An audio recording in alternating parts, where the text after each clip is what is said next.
अब यहां से मैं आपको कोटि भी निकालना बता देता हूं बेटा, कोटि कैसे ही निकालते हैं किसी अभिक्रिया की। तो सो हेलो एवरीवन, कैसे हो आप सभी लोग? उम्मीद है सब एकदम बढ़िया होंगे। तो स्वागत है आपका फिर से हमारे आज के इस नए लेक्चर में। हम क्लास 12th की केमिस्ट्री का चैप्टर नंबर 3 पढ़ रहे हैं और जिसका ये आज का लेक्चर नंबर 3 है। आज हम पढ़ेंगे वेग नियम, और वेग नियम इस चैप्टर का सबसे मोस्ट इंपॉर्टेंट टॉपिक है बेटा। क्यों? क्योंकि वेग नियम की सहायता से ही हम किसी अभिक्रिया का वेग व्यंजक ज्ञात करेंगे और अभिक्रिया की कोटि ज्ञात करना सीखेंगे, और उसी के आधार पर फिर हम क्या पढ़ेंगे? शून्य कोटि की अभिक्रिया, प्रथम कोटि की अभिक्रिया, द्वितीय कोटि की अभिक्रिया, यानी कि जो इसका पूरा चैप्टर का जो सबसे मोस्ट इंपॉर्टेंट टॉपिक है ना, वो यही है, वेग नियम। ठीक है ना? इसके साथ साथ हम आज के लेक्चर में आपको वेग को प्रभावित करने वाले कारकों का भी समझाएंगे, कैसे कौन से कारक है जो वेग को प्रभावित करते होंगे।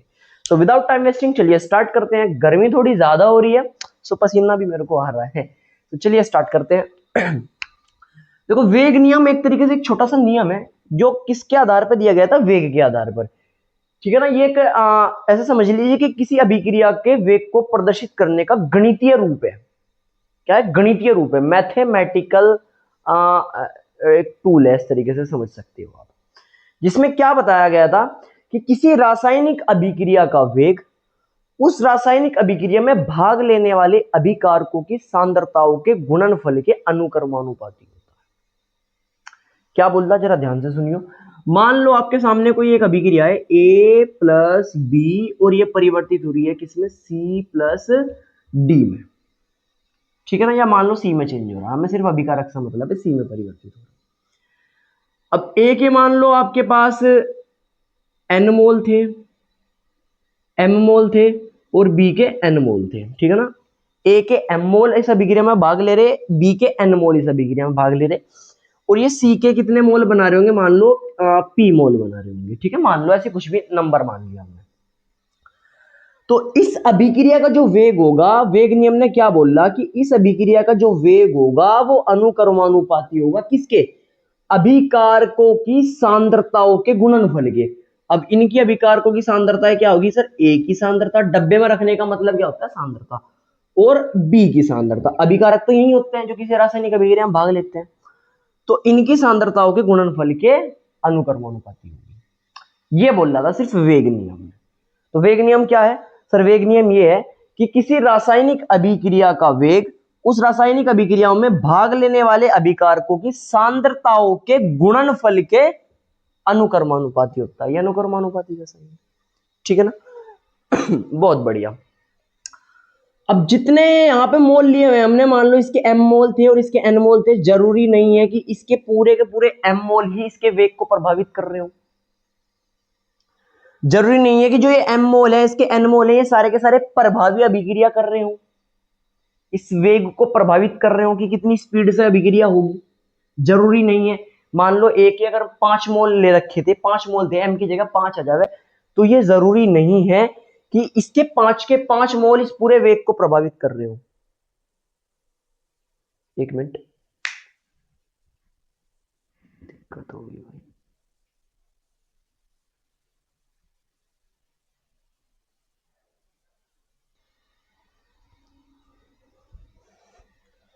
हाँ, तो मैं बता रहा था कि ए के अगर 5 मोल है ना, तो ये जरूरी नहीं है कि इसके 5 के 5 मोल इसके पूरे वेग को प्रभावित कर रहे हो सकता है 2 मोल प्रभावित कर रहे हो सकता है 3 मोल प्रभावित कर रहे हो सकता है 4 मोल प्रभावित कर रहे हो। तो इस आधार पर हमने क्या लिया कि इनकी सांद्र पावर मैंने मान ली सर, इसकी पावर x होगी, इसकी पावर y होगी। अभी x और y क्या है? ये x वे a के वे मोल हैं, ये x a के वो मोल हैं जो इस अभिक्रिया के वेग को प्रभावित कर रहे हैं। कुल मोल कितने हैं सर? a के कुल मोल m हैं, लेकिन ये जरूरी नहीं है कि m के m मोल प्रभावित कर रहे हो, m से कुछ कम भी हो सकते हैं। तो मैंने मान लिया कि x मोल प्रभावित कर रहे होंगे, और इसी तरीके से b के कितने मोल? y मोल प्रभावित कर रहे होंगे। अब ये x y क्या है आगे बताऊंगा, टेंशन मत लो। अभी सिर्फ इतना सा समझो कि x और y m और n की ही वैल्यू है। हो सकता है कि x और y का मान m n के बराबर हो जाए, या ये भी हो सकता है कि इन दोनों से इसका मान कम हो। अब ये कैसे आया हूं आगे आपको एक्सप्लेन करूंगा। आगे बढ़ते हैं। जैसे ही अनुक्रमानुपाती का साइन हटेगा तो कोई नियतांक आएगा, और वो नियतांक है k। ए की सांद्रता और ये बी की सांद्रता। सही बात है। ये था वो बेटा वेग नियम, ये है वो वेग व्यंजक जिसकी सहायता से आप अभिक्रिया की कोटि ज्ञात करोगे, जिसकी सहायता से आप अभिक्रिया का जो वेग व्यंजक आता है ना, प्रथम कोटि के अभिक्रिया का वेग व्यंजक, शून्य कोटि के अभिक्रिया का वेग व्यंजक, वो भी आप इसी की सहायता से निकाल लोगे। ठीक है। यहाँ पे के क्या है सर, हमें पता है यहाँ पे के जो है वो दर नियतांक है या वेग नियतांक है। दर नियतांक बोल दीजिए या फिर आप वेग नियतांक बोल दीजिए, वेग नियतांक बोल दीजिए। ठीक है। तो के यहाँ पे या तो दर नियतांक है या फिर वो वेग नियतांक है। ये आपको पता ही है सर, अभिकारक ए की सांद्रता और ये अभिकारक बी की सांद्रता। एक्स क्या है, एक्स ए के वे मोल हैं जो इस अभिक्रिया को प्रभावित कर रहे होंगे, से वेग, इस अभिक्रिया के वेग को प्रभावित कर रहे होंगे। ठीक है। अब यहां से मैं आपको कोटि भी निकालना बता देता हूं बेटा। कोटि कैसे ही निकालते हैं किसी अभिक्रिया की, तो कोटि यही होती है बेटा जो आपको इसमें दिख रही है, एक्स और वाई दोनों को अगर आप जोड़ दोगे तो ये अभिक्रिया की कोटि बता देंगे। ये जो एक्स वाई लिखे हुए थे ना, जब से मैं कह रहा था कि आपको आगे बताऊंगा, तो बेटा ये किसी अभिक्रिया की कोटि को बताते हैं। अब ये पूरे तेजी से, पूरे अच्छे तरीके से आपको कब समझ आएगा, अगले वाले लेक्चर में, जब मैं आपको अभिक्रिया की आणविकता समझाऊंगा। यानी कि अगर हम m को और n को दोनों को जोड़ दें तो ये तो हो जाएगी अभिक्रिया की आणविकता। क्यों? क्योंकि आणविकता का मतलब होता है कि सर किसी रासायनिक अभिक्रिया में जितने भी अभिकारक अणु भाग ले रहे होंगे, जितने भी, इसके m ले रहे, इसके n ले रहे, तो इन दोनों को जोड़ के जो नंबर बनेगा वो अभिक्रिया की आणविकता होगी। लेकिन लेकिन लेकिन जो कोटि होगी ना, कोटि, वो एक्स वाई को जोड़ कर आ रहा, ये अभिकारक अणुओं के वे अणु होंगे जो वेग को प्रभावित करेंगे। पूरे तरीके से कल समझ आएगा। अब सिर्फ सिंपल सी बात रखो कि जो एक्स और वाई मैंने लिखे हुए हैं, इनको दोनों को जोड़ देते वो मान किसका आ जाएगा, कोटि का आ जाएगा। ठीक है बात, बहुत बढ़िया। ये आपका वेग व्यंजक होगा, वेग नियम होगा। आई बात समझ में? बहुत बढ़िया। थ्योरी आप लिख दोगे सर, थ्योरी कैसे लिखेंगे एक बार और बता देता हूं मैं आपको। तो वेग नियम आपने हेडिंग डाल ली और वेग नियम की आप थ्योरी लिखोगे। क्या लिखोगे कि किसी रासायनिक अभिक्रिया का वेग उस रासायनिक अभिक्रिया में भाग लेने वाले अभिकारक अणुओं की सांद्रताओं के गुणनफल के अनुक्रमानुपाती होता है। वेग अभिकारकों की सांद्रताओं के गुणनफल के अनुक्रमानुपाती होता है। जैसे अनुक्रमानुपाती का साइन हटेगा तो एक नियतांक आएगा, वो नियतांक है के, जिसे हम क्या बोलते हैं, दर नियतांक या वेग नियतांक। हुई बात क्लियर? बहुत बढ़िया सर, चीजें हमें क्लियर होगी, उसके बाद आपको ये उतार देना है। ठीक है।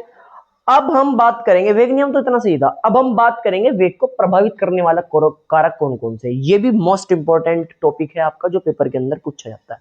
इसे उतार लीजिए, फिर हम आगे बढ़ते हैं। अब इसी के आधार पर यहीं से ही हम आगे पढ़ेंगे कल के लेक्चर में, जिसमें आपको कोटि और आणविकता समझाऊंगा। ठीक है। तो चलिए दोस्तों, अब बात करते हैं वेग को प्रभावित करने वाले कारक कौन कौन से हैं। ठीक है ना। अच्छा सर, पहले मेरी एक बात समझो आप, कोई रासायनिक अभिक्रिया क्यों हो रही होगी भाई? किसी रासायनिक अभिक्रिया में सर, जैसे ये मैंने लिख दी, ए है प्लस में बी है और ये सी में परिवर्तित हो रहा, तो इसमें ये अभिकारक अणु है, ये आपस में क्या कर रहे होंगे सर, आपस में टक्करें कर रहे होंगे, आपस में कुछ कर रहे होंगे। जैसे टक्कर सिद्धांत है, इसी चैप्टर के अंदर पढ़ेंगे कि अभिकारक अणु आपस में टक्कर करते होंगे, टक्कर करने से जो प्रभावी टक्करें होती हैं उनसे उत्पाद बनता है ना। तो ये आपस में टकरा रहे होंगे, इसके जो अणु होंगे आपस में गति कर रहे होंगे। ठीक है। तो जितनी ज्यादा गति होगी उतनी ज्यादा टक्करें होंगी, जितनी ज्यादा टक्करें होंगी उतनी ज्यादा उत्पाद बनेगा। सही बात है भाई। अणु की गति में जितनी ज्यादा कराऊंगा, जितनों को इधर उधर में भगाऊंगा, भागो भाई इधर उधर भागो फटाफट, मतलब आंख बंद करके इधर उधर भागो, तो जो जितनी तेजी से भागेगा, जितनी फटाफट भागेगा, उतनी ज्यादा टक्करें होंगी आपस में, आप टकराएंगे लोग। ठीक है, वही यहाँ पे काम है। तो मेरे को क्या करना है कि मेरे को अणुओं की गतिज ऊर्जा बढ़ानी है। गतिज ऊर्जा बढ़ाऊंगा तो क्या हो जाएगा, उनकी गति बढ़ेगी, गति बढ़ेगी तो उनकी टक्करें बढ़ेंगी, टक्करें बढ़ेगी तो मेरे पास वेग भी बढ़ जाएगा। तो सबसे पहला जो प्रभावित करने वाला कारक है वो है आपका तापमान। बहुत बढ़िया सर, तापमान। जब किसी रासायनिक अभिक्रिया का तापमान को बढ़ाया जाता है तो उसमें अभिकारकों की गतिज ऊर्जा बढ़ जाती है, जिससे अभिकारक अणु तेजी से टक्करें करते हैं और उत्पाद अधिक मात्रा में बनता है। इससे अभिक्रिया का वेग बढ़ जाता है। यानी कि अगर आप तापमान बढ़ा रहे हो, अगर बेटा आप तापमान बढ़ा रहे हो तो अणुओं की गतिज ऊर्जा बढ़ेगी, अणुओं की गतिज ऊर्जा बढ़ेगी। अगर अणुओं की गतिज ऊर्जा बढ़ेगी तो उनकी टक्करें बहुत जल्दी होंगी, टक्करें जल्दी होंगी तो इसका मतलब क्या है कि सर वेग बढ़ जाएगा, सर वेग बढ़ जाएगा। अब इसे आप थ्योरी में लिख सकते हो, कैसे लिखोगे सर कि जब किसी रासायनिक अभिक्रिया का वेग बढ़ाया जाता है तो अभिकारक अणुओं की गतिज ऊर्जा बढ़ जाती है, जिससे वे आपस में तेजी से टक्करें करते हैं और अभिक्रिया का वेग बढ़ता है। कितना बढ़ जाता है? अगर आप 10 डिग्री सेंटीग्रेड ताप बढ़ा दो, ये दूसरा पॉइंट है इसमें, यदि किसी अभिक्रिया का 10 डिग्री सेंटीग्रेड ताप बढ़ जाए तो अभिक्रिया का वेग लगभग 2 से 3 गुना बढ़ जाता है। 2 से 3 गुना वेग बढ़ जाता है, 2 से 3 गुना हो जाता है भाई साहब वेग, इतना फर्क पड़ता है तापमान का। ठीक है बात, यानी कि अगर आप किसी अभिक्रिया का सिर्फ 10 डिग्री सेंटीग्रेड ताप बढ़ाओगे तो उसकी जो होने की स्पीड होगी ना, जो उसका वेग होगा वो 2 से 3 गुना बढ़ जाएगा। बड़ी भयंकर चीज है। आई बात समझ में? बिल्कुल सर। अब दूसरा पॉइंट में क्या ले रहा हूं? दूसरा पॉइंट में ले रहा हूं भाई साहब दाब। क्या ले रहा हूं? दाब। अब एक बात सोचो जरा, आपके पास एक बड़ा सा बर्तन है, आप उसमें अभिकारक अणुओं को छोड़ रखा, अब दूर दूर होंगे तो उनमें टक्करें कम होगी। आपने दाब बढ़ाया, दाब बढ़ाया अणुओं के ऊपर, अणु एक दूसरे के पास आ गए तो उनमें टक्करें फटाफट होंगी भाई, जितनी पास आ जाएंगे टक्करें उतनी जल्दी होंगी, फटाफट फटाफट होगी, इधर उधर भाग रहे हैं। अब टक्करें फटाफट होंगी तो भाई साहब हमें टक्करें तो फटाफट करनी है, अगर टक्करें फटाफट होंगी मतलब उनकी गतिज ऊर्जा बढ़ गई है, टक्करें ज्यादा होगी तो क्या हो गया सर? वेग बढ़ जाएगा। तो यानी कि सर दाब भी क्या होता है, अगर हम किसी अभिक्रिया का दाब बढ़ा देवे तो टक्करें बढ़ जाती हैं, टक्करें क्या होती हैं? बढ़ जाती हैं, जिससे क्या होता है? अभिक्रिया का वेग भी बढ़ जाता है। आया दूसरा फैक्टर भी समझ में? आया? बहुत बढ़िया सर। मेन यही है हमारे दो। बात करते हैं तीसरे की बेटा, बात करते हैं तीसरे की। ठीक है, आयतन का क्या फर्क पड़ता है, ये सांद्रता का क्या फर्क पड़ता है, तीसरा ले लेते हैं, सांद्रता का क्या फर्क पड़ता है। सांद्रता। अब आप मेरे को एक बात बताओ बेटा,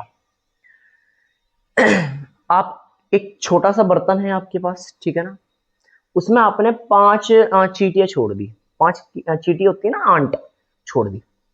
अब वे बहुत रेयर कंडीशन में आपस में एक दूसरे से टकराएंगी, क्योंकि बर्तन तो बहुत बड़ा है और चींटियों की संख्या कम है, सांद्रता कम है चींटियों की।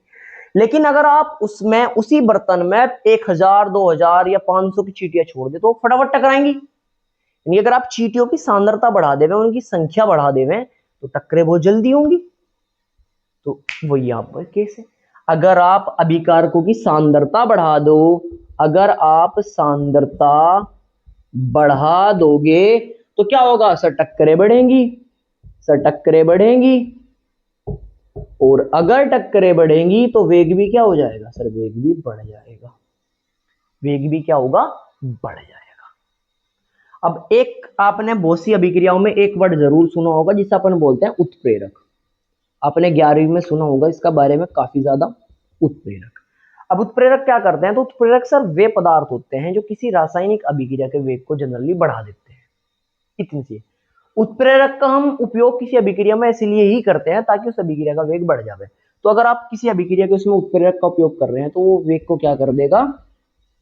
बढ़ा देगा। क्यों बढ़ाता है? क्योंकि वो संकीर्ण ऊर्जा घटा देता है बेटा। अब ये संकीर्ण ऊर्जा क्या है, ये अब आगे पढ़ेंगे।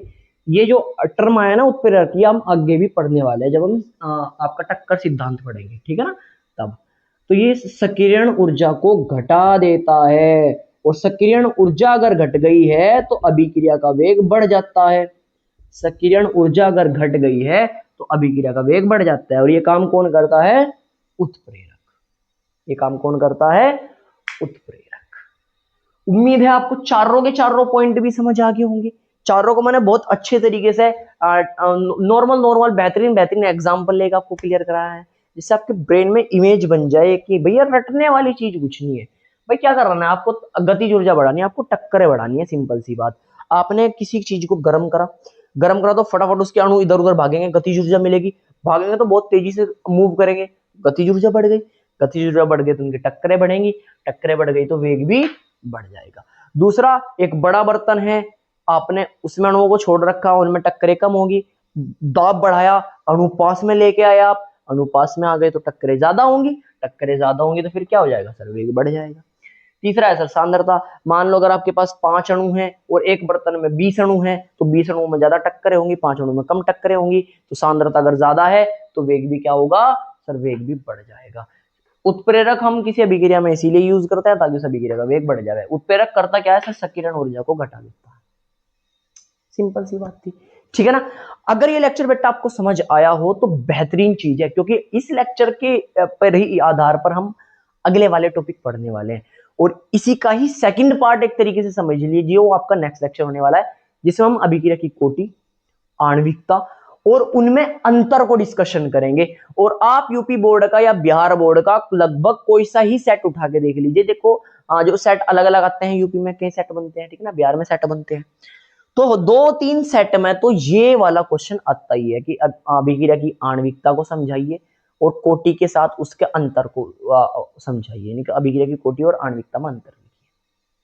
आना ही आना है भाई 100%, इतना इंपॉर्टेंट टॉपिक है ये। हर टीचर बोलता है कि अगर आपको कुछ नहीं आता ना केमिस्ट्री में, तो लास्ट में वो जो टॉपिक देता है ना टीचर याद करने के लिए, भैया ये याद कर लो, इनसे पास तो हो जाओगे, तो उसमें एक टॉपिक ये भी होता है, इतना इंपॉर्टेंट है। और वो किस आधार पर होता है, वो इसके आधार पर होता है जो आपने आज पढ़ लिया। सो एक बार अगर आपको थोड़ा सा हल्का फुल्का सा समझ आया हो तो एक बार आप लेक्चर को रिवीजन करके, मतलब रिवाइज करके देख सकते हो, ठीक है ना। बाकी जरूरी नहीं है आपने नोट्स बना लिए होंगे या स्क्रीनशॉट ले लिए होंगे, अगर आप नोट्स को भी रिवाइज करोगे जो मैंने यहाँ पे लिखे थे, उन्हीं से काम चल जाएगा, ठीक है ना। रिवीजन करना बहुत जरूरी है, क्योंकि आप सिर्फ क्लास में रह के सारी चीजें नहीं समझ पाओगे, जब तक आप खुद से पेन नहीं चलाओगे, कॉपी है रिवाइज नहीं करोगे, ठीक है। अब मिलते हैं नेक्स्ट लेक्चर में, तब तक के लिए ओके बाय।